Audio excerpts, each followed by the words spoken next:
नमस्कार। आज हम राजस्थान की चित्रकला के रंगों में थोड़ा गहरे उतर रहे हैं।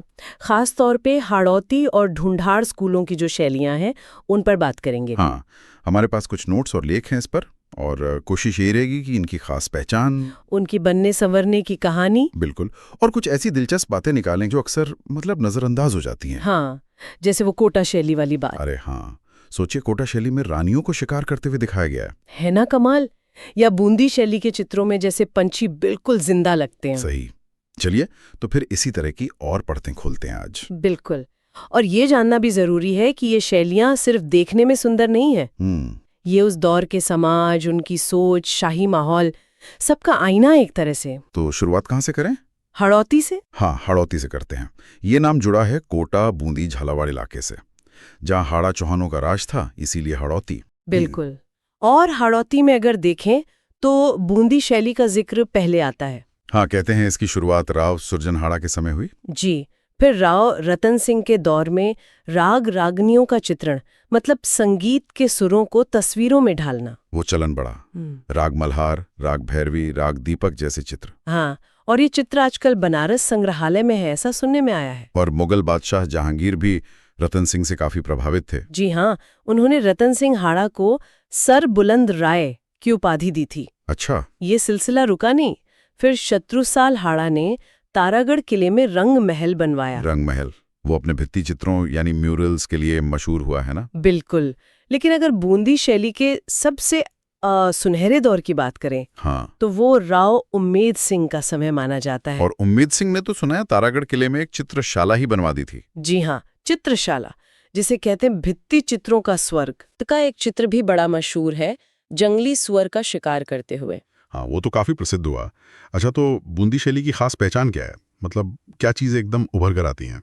देखिए, सबसे पहले तो पशु पक्षी, उनका बहुत ही सजीव, और शायद राजस्थान में सबसे ज्यादा चित्रण यही हुआ है। अच्छा। पशु पक्षियों के अलावा भित्ति चित्र भी बहुत बने, शायद सबसे ज्यादा यही। और संगीत से जुड़ाव, राग रागिनियों का चित्रण? हाँ, राग रागिनियों का सर्वाधिक चित्रण, शिकार के दृश्य भी मिलते हैं। और रेखाएं, मतलब लाइंस, बहुत मजबूत और साफ दिखती हैं चित्रों में। रंग कौन से ज्यादा इस्तेमाल हुए? हरा और पीला रंग प्रमुख थे। पेड़ों में देखें तो खजूर का पेड़ अक्सर दिखता है। और पक्षी, मोर? हाँ, पक्षियों में मोर, और पशुओं में हिरण। वो वर्षा में नाचता मोर वाला चित्र तो जैसे बूंदी शैली का प्रतीक ही है। बिल्कुल। और चित्रकार सुरजन, अली अहमद, साधुराम, ये कुछ नाम हैं। जी। अब बूंदी के साथ ही हाड़ौती स्कूल में कोटा शैली का भी बड़ा नाम आता है।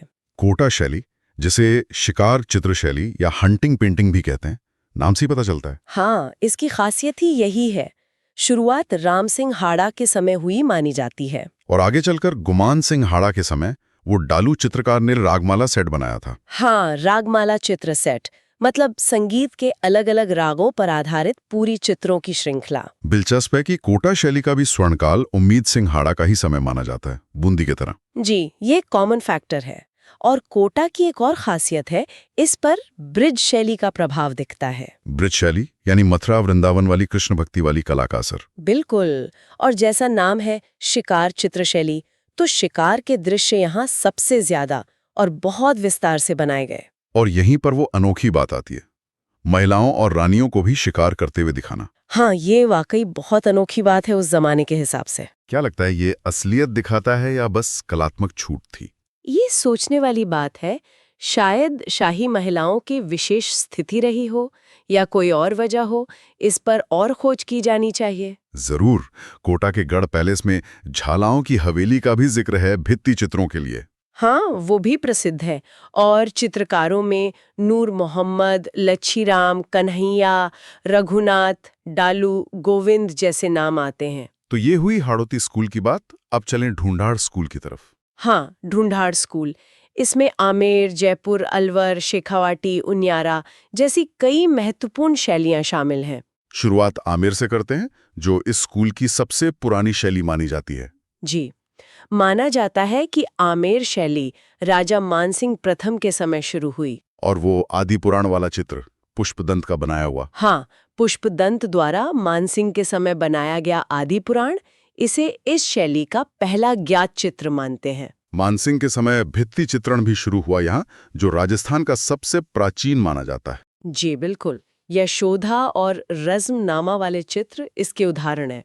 रज़्मनामा, ये तो महाभारत का फारसी अनुवाद और चित्रण था ना, अकबर के कहने पर? हाँ, मानसिंह ने अकबर के कहने पर इसे तैयार करवाया था।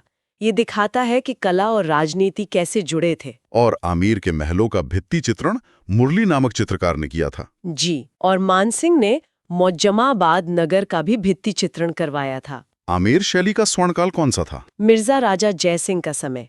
उन्होंने बिहारी सतसई का चित्रण करवाया, जिसमें कवि बिहारी के 700 दोहे हैं और बिहारी खुद उनके दरबारी कवि थे। सही।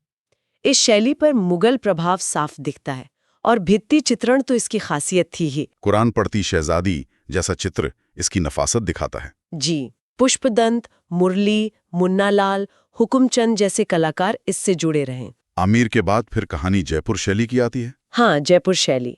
इसकी शुरुआत की सवाई जयसिंह ने, जिन्होंने जयपुर शहर बसाया। और उन्होंने चित्रकला के लिए एक अलग विभाग ही बना दिया था, सूरत खाना। जी, सूरत खाना। ये दिखाता है कि वो कला को कितना प्रोत्साहन देते थे। उनके दरबारी चित्रकार थे मोहम्मद शाह। फिर ईश्वरी सिंह के समय दो बड़े नाम आते हैं, साहिबराम और लालचंद। हाँ, साहिबराम तो आदमकद चित्र, मतलब बिल्कुल इंसान के साइज के पोर्ट्रेट बनाने में माहिर थे। उन्होंने ईश्वरी सिंह का चित्र बनाया था, जो आज भी सिटी पैलेस जयपुर में है। जी, और लालचंद जाने जाते थे लड़ते हुए हाथियों के चित्र बनाने के लिए। वाह। फिर माधो सिंह प्रथम ने भी सिसोदिया रानी महल और पुंडरीक हवेली में भित्ति चित्रण करवाया। बिल्कुल, लेकिन जयपुर शैली का स्वर्ण काल आया सवाई प्रताप सिंह के समय, जो खुद भी कला और साहित्य के बड़े जानकार और संरक्षक थे। जी हाँ, इस दौर में बारामासा, रामायण, महाभारत, कृष्ण लीला जैसे विषयों पर जमकर काम हुआ। बाद में फिर कंपनी शैली का प्रभाव भी पड़ा, राम सिंह द्वितीय के समय। हाँ, अंग्रेजों के आने के बाद।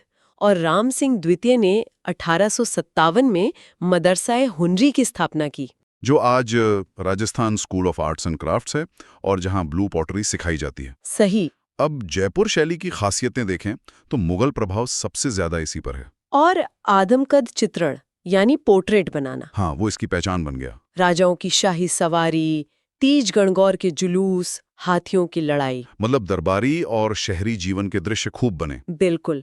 रंगों में हरा और चमकीला रंग ज्यादा पसंद किया गया। पेड़, पीपल। हाँ, वृक्षों में पीपल, पशुओं में घोड़ा यानी अश्व और पक्षियों में मोर। चित्रकारों के नाम भी काफी हैं, कुशला, हुक्मा, गोपाल, उदय।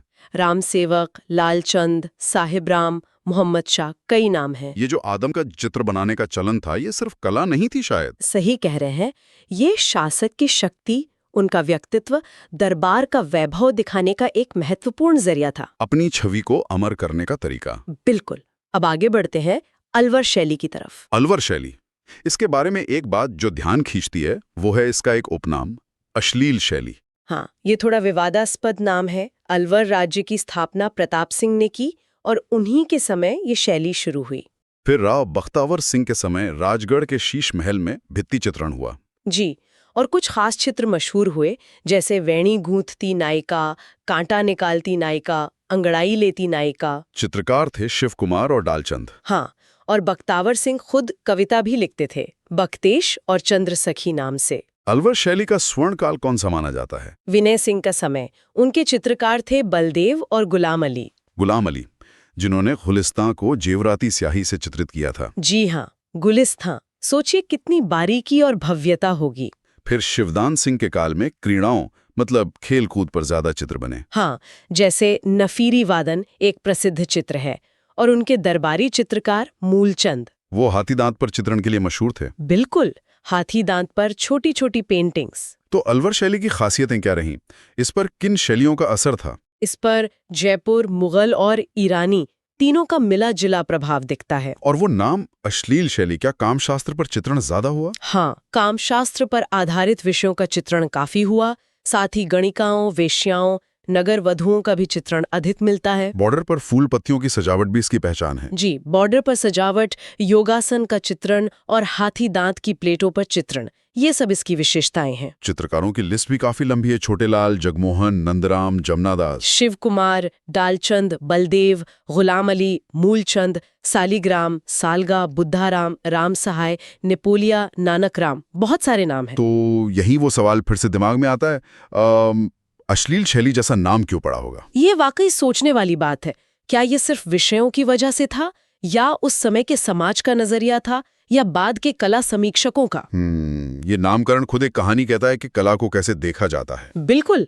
चलिए अब बात करते हैं शेखावाटी शैली की। शेखावाटी, जो खासकर अपनी हवेलियों के भित्ति चित्रों के लिए जानी जाती है। जी हाँ, इसे ओपन आर्ट गैलरी भी कहते हैं, जैसे पूरी खुली हुई कला दीर्घा हो। मंडावा, रामगढ़, बिसाऊ, महनसर, लक्ष्मणगढ़, नवलगढ़, इन जगहों की हवेलियां मशहूर हैं। हाँ, महनसर की हवेलियों में तो सोने की कलम से रामायण का चित्रण हुआ है। कमाल है।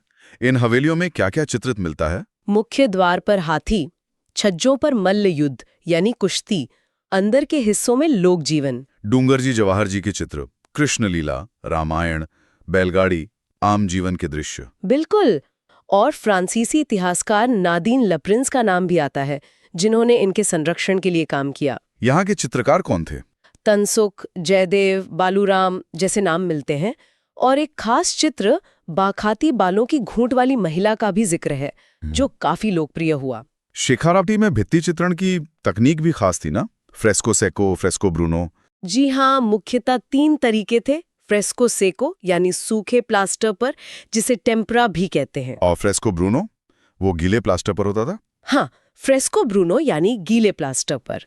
इसे आराइश, आला गीला, मोरकाशी या पणा भी कहते थे। ये ज्यादा टिकाऊ होता था। और तीसरा साधारण तरीका, इन कारीगरों को क्या कहते थे? इन्हें चेजारा कहा जाता था। ये जानना जरूरी है कि ये सिर्फ कला नहीं, एक पूरा हुनर और तकनीक थी। सही बात है। अच्छा, ढूंढाड़ स्कूल में एक और शैली बची है, उनियारा शैली। हाँ, उनियारा शैली। ये पहले जयपुर रियासत का एक ठिकाना था। स्थापना की चंद्रभान सिंह नरूका ने। और अब ये टोंक जिले में। यहाँ चित्रकला कब शुरू हुई? सरदार सिंह के काल में शुरू हुई और संग्राम सिंह का समय स्वर्ण काल रहा। इस पर किन शैलियों का प्रभाव था? इस पर बूंदी और जयपुर दोनों का प्रभाव दिखता है। लेकिन एक बहुत ही खास बात है इसकी। क्या? यहाँ शिकार के दृश्यों के चित्रण पर प्रतिबंध था।